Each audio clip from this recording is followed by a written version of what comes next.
Olá, eu sou o professor Lucas Neto. Sejam bem-vindos a mais um programa Escola Bíblica no seu lar. Hoje nós vamos estudar a lição de número 11, que tem como título Numa Vida de Santidade.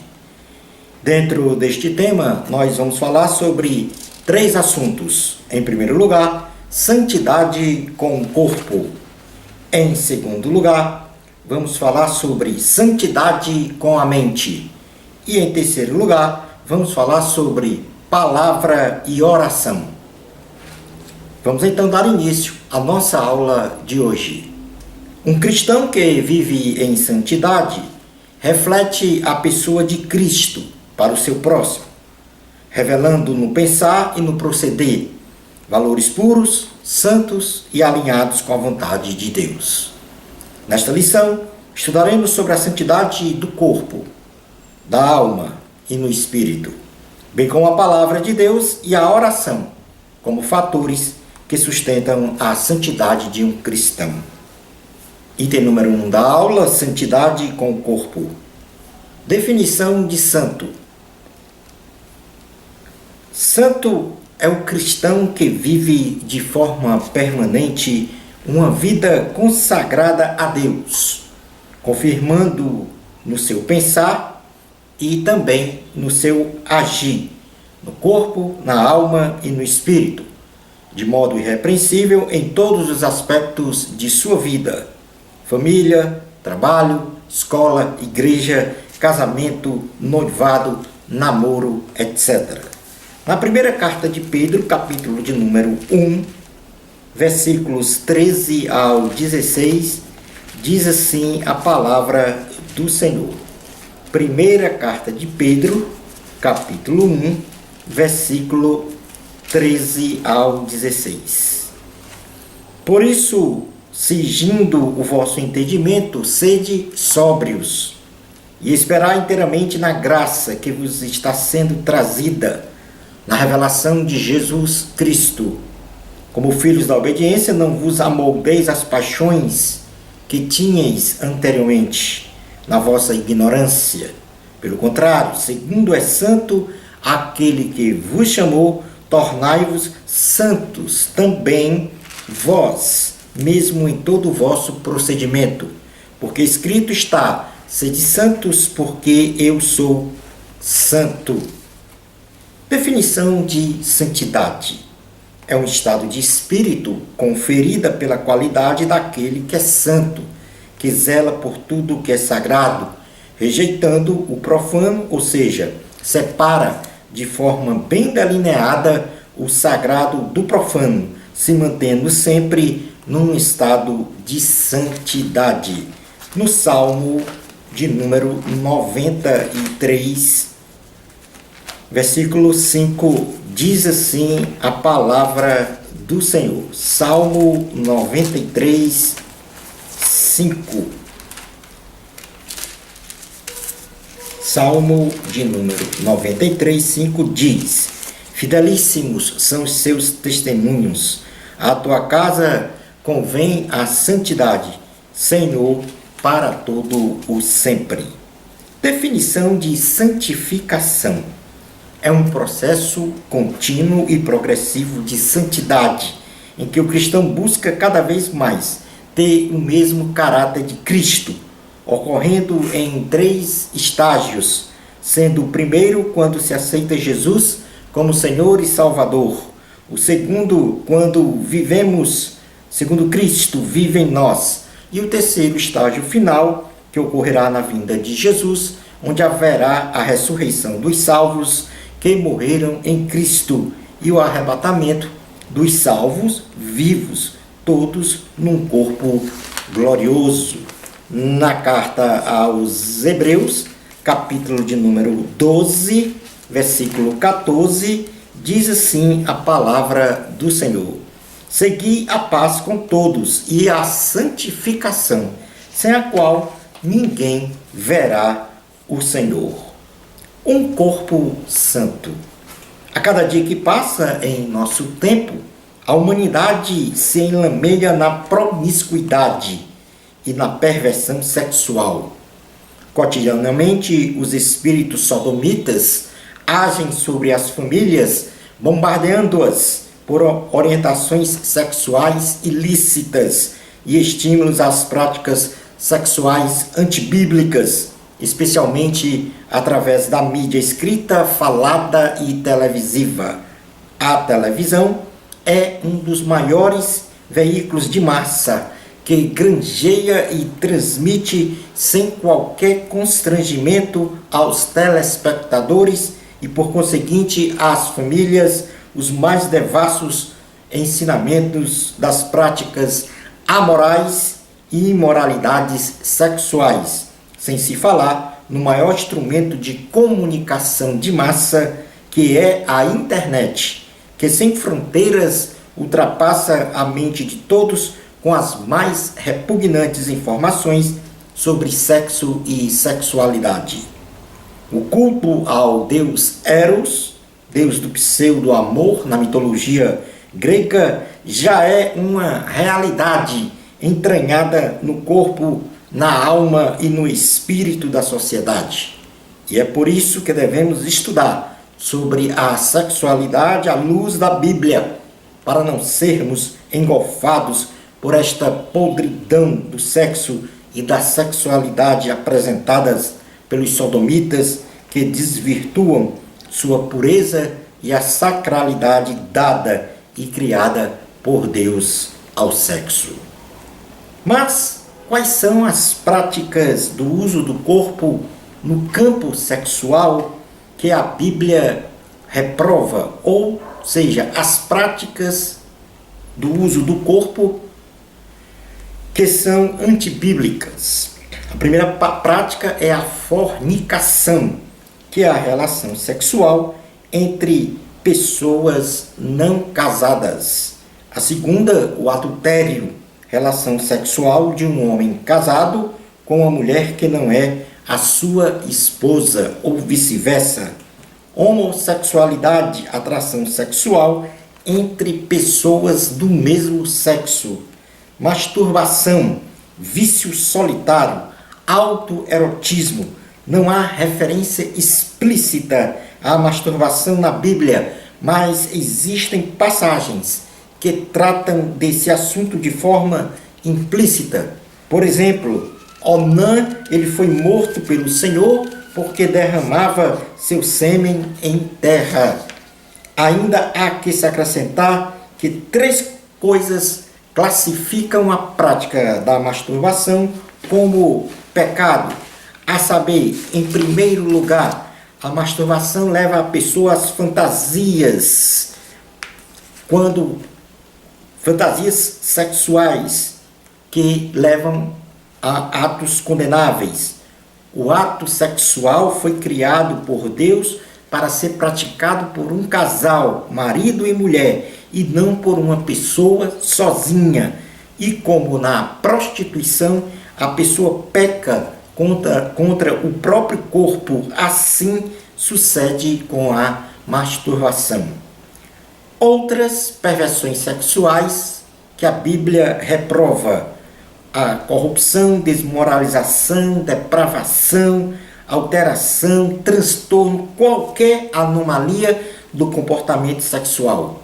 Nas Escrituras Sagradas encontramos contidas severas reprovações quanto às perversões sexuais, tais como a zoofilia, sexo com animais, estupro, incesto, sexo entre familiares próximos, pedofilia, sexo entre adulto e uma criança, e as práticas sexuais fora do padrão.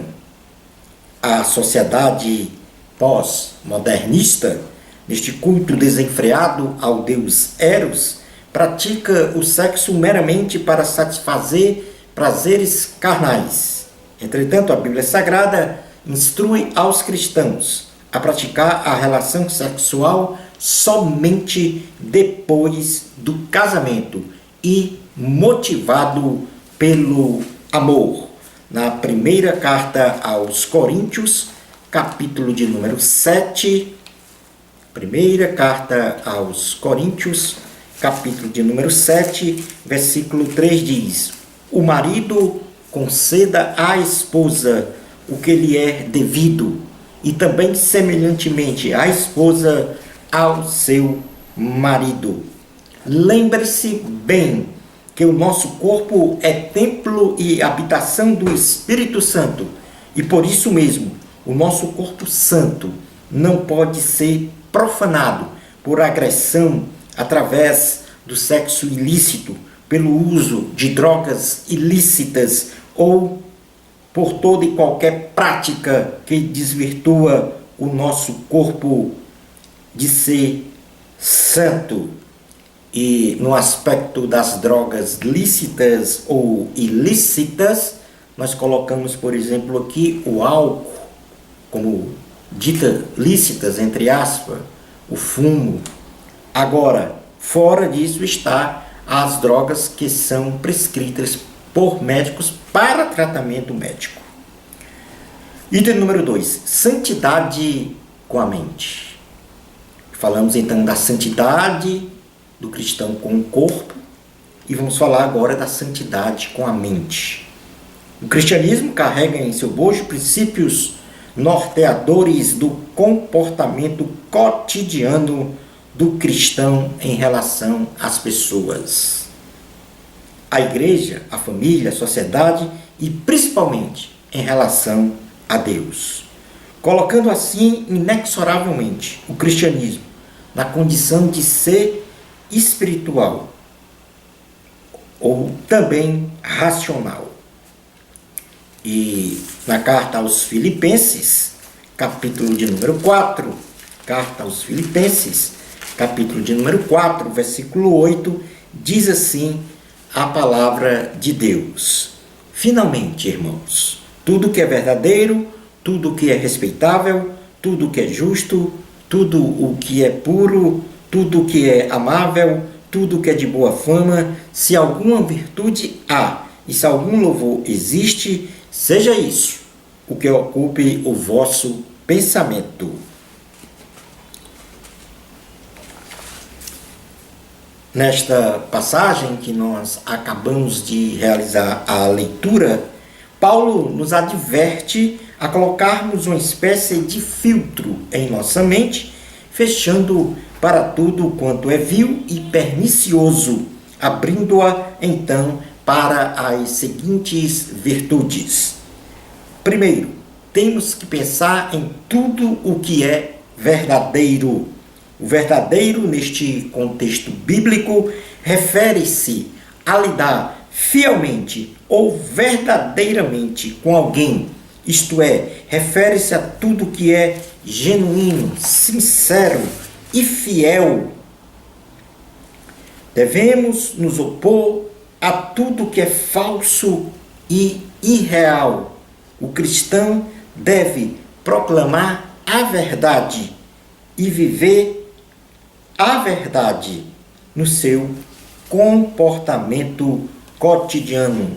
Colossenses capítulo de número 3, Colossenses capítulo de número 3, versículos 5 a 11, diz assim a palavra do Senhor: fazei, pois, morrer a vossa natureza terrena, prostituição, impureza, paixão lasciva, desejo maligno e a avareza, que é idolatria.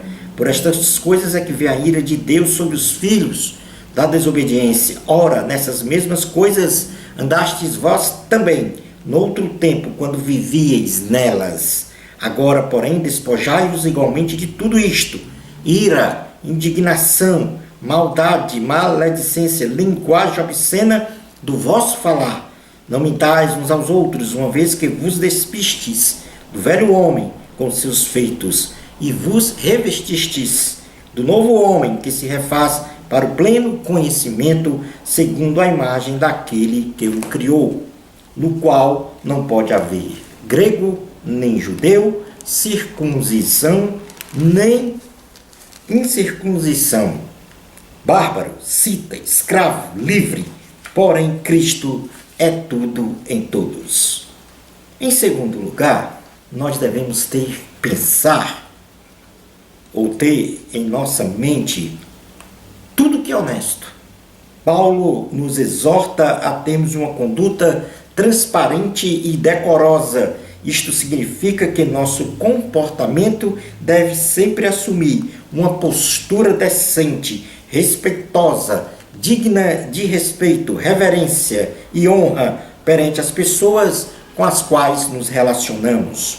Pensar em coisas honestas é o mesmo que pensar em coisas dignas e viver na sua essência estes pensamentos, merecendo assim o respeito das pessoas. Segunda carta aos Coríntios, capítulo de número 8, versículos 16 ao 21, diz assim a palavra do Senhor.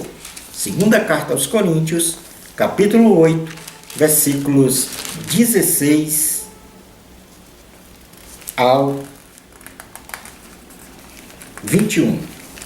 Aliás, segunda carta aos Coríntios, capítulo 8, versículos 16 ao 21, diz assim a palavra do Senhor. Mas, graças a Deus que pôs no coração de Tito a mesma solicitude por amor de vós, porque atendeu ao nosso apelo e, mostrando-se mais cuidadoso, partiu voluntariamente para vós outros. E com ele enviamos o irmão cujo louvor no Evangelho está espalhado por todas as igrejas. E não só isto, mas foi também eleito pelas igrejas para ser nosso companheiro no desempenho desta graça ministrada por nós para a glória do próprio Senhor e para mostrar a nossa boa vontade, evitando assim que alguém nos acuse em face desta generosa dádiva administrada por nós. Pois o que nos preocupa é procedermos honestamente, não só perante o Senhor, como também diante dos homens. E aí está a preocupação de Paulo nesse procedimento de ser honesto. Pensemos então em tudo que é honesto. Pensemos também em tudo que é justo. Ser justo significa praticar as coisas certas e retas, fazer tudo aquilo que não prejudique o seu irmão, o seu próximo. Significa não buscar atalhos, nem ter atitudes iníquas. Ser justo significa fazer e proceder o que é correto, desenvolvendo a sua fé numa relação positiva com Deus e com os homens. Na carta aos Romanos, capítulo de número 1, versículo 16 e 17, diz assim: pois não me envergonho do Evangelho, porque é o poder de Deus para a salvação de todo aquele que crê, primeiro do judeu e também do grego, visto que a justiça de Deus se revela no Evangelho, de fé em fé, como está escrito: o justo viverá pela fé. Devemos pensar também em tudo o que é puro. A pureza se traduz em limpeza, algo não contaminado ou poluído. O cristão deve permitir ao Espírito Santo a realização de uma limpeza contínua no seu coração, na sua consciência, nas suas afeições e nas motivações da vida. Devemos pensar também em tudo que é amável. As coisas amáveis são coisas que atraem e causam prazer a todas as pessoas. Significa pensar naquilo que promove o amor fraternal e a amizade, bem como a construção saudável e edificante do ponto de vista emocional e também espiritual nas relações entre os irmãos. No Salmo de número 133, versículo 1 ao 3, diz assim a palavra do Senhor. Salmo 133, versículos 1 ao 3. Ou como é bom e agradável viverem unidos, irmãos. É como óleo precioso sobre a cabeça, o qual desce para a barba de Arão, e desce para a gola de suas vestes. É como o orvalho de Hermon, que desce sobre os montes de Sião. Ali ordena o Senhor a sua bênção e a vida para sempre. Portanto, tudo que é puro, devemos pensar, tudo que é amável, devemos pensar. Tudo o que é de boa fama. Esta fama refere-se ao que é, em geral, bem conceituado e altamente respeitado pela sua irrepreensível conduta moral e espiritual vista com bons olhos por Deus, pelos cristãos e pelos outros. No Evangelho de Jesus, segundo escreveu João, capítulo de número 3, versículos 1 ao 2, diz assim: havia entre os fariseus um homem chamado Nicodemos, um dos principais dos judeus. Este de noite foi ter com Jesus e lhe disse: Rabi, sabemos que és mestre, vindo da parte de Deus, porque ninguém pode fazer estes sinais que tu fazes se Deus não estiver com ele. Se há alguma virtude e se há algum louvor, nisso pensai.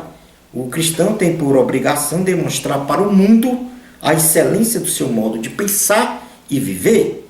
As virtudes do cristianismo devem ser proclamadas com louvor para a elevação moral e espiritual dos cristãos e não cristãos.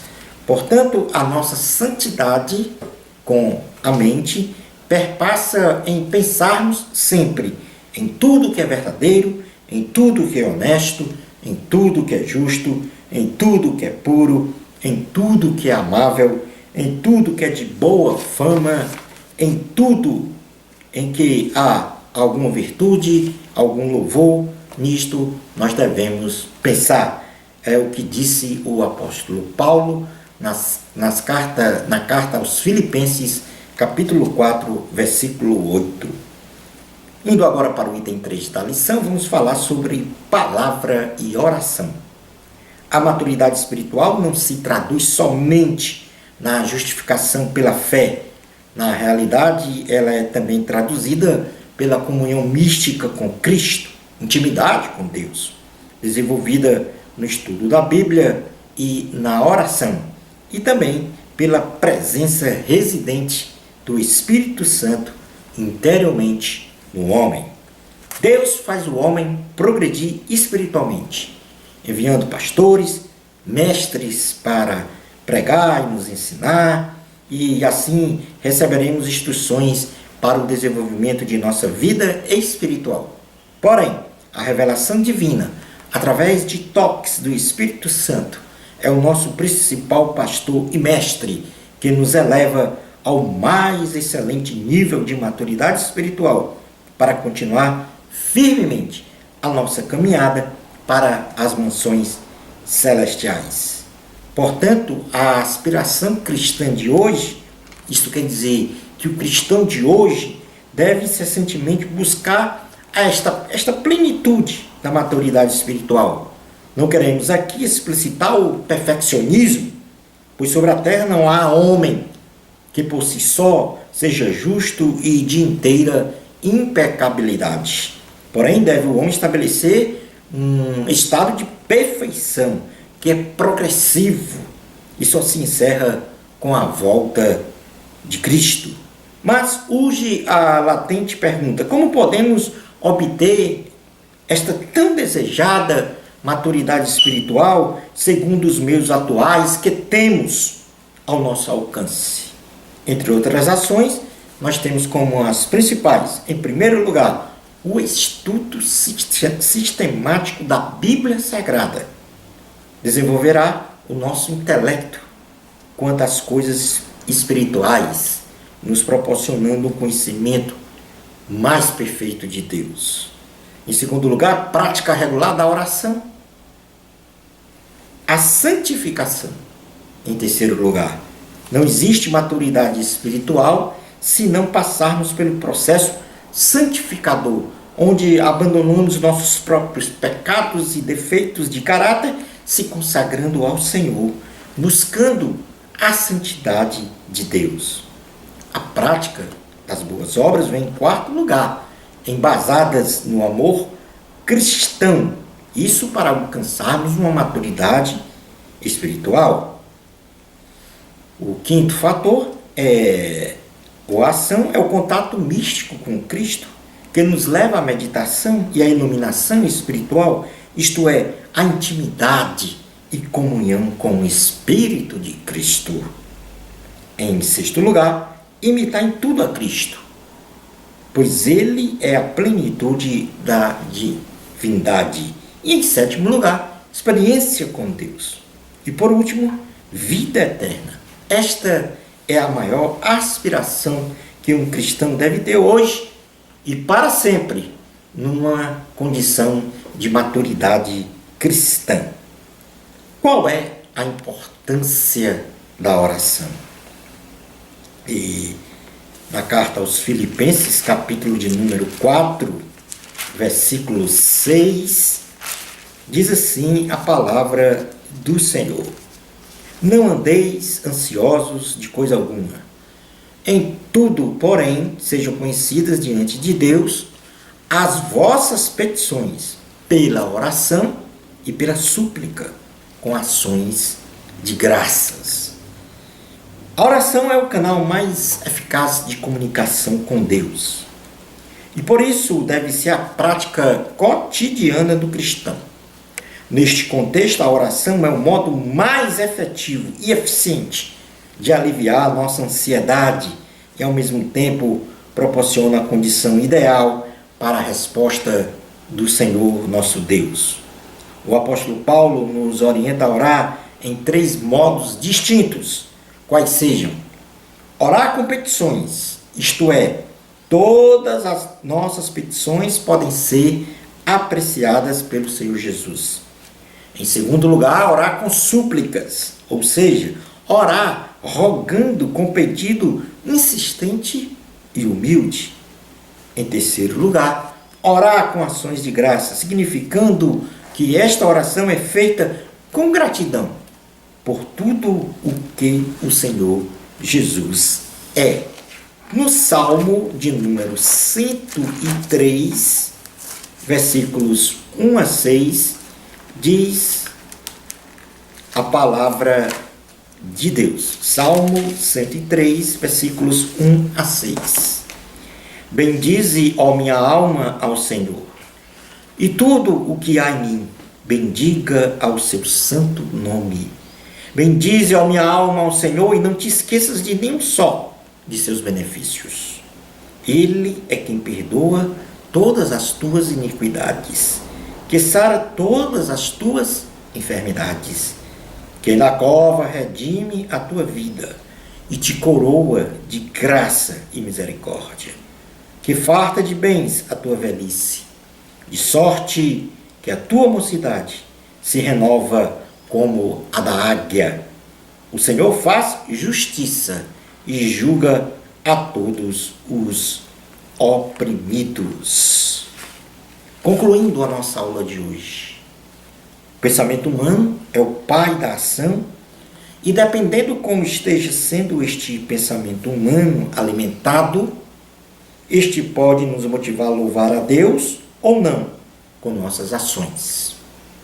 O cristão não deve permitir que o profano prevaleça sobre o sagrado, vivendo sempre em santidade, a começar do seu corpo, da sua alma ou da sua mente e do seu espírito, norteado pela palavra de Deus, oração e jejum.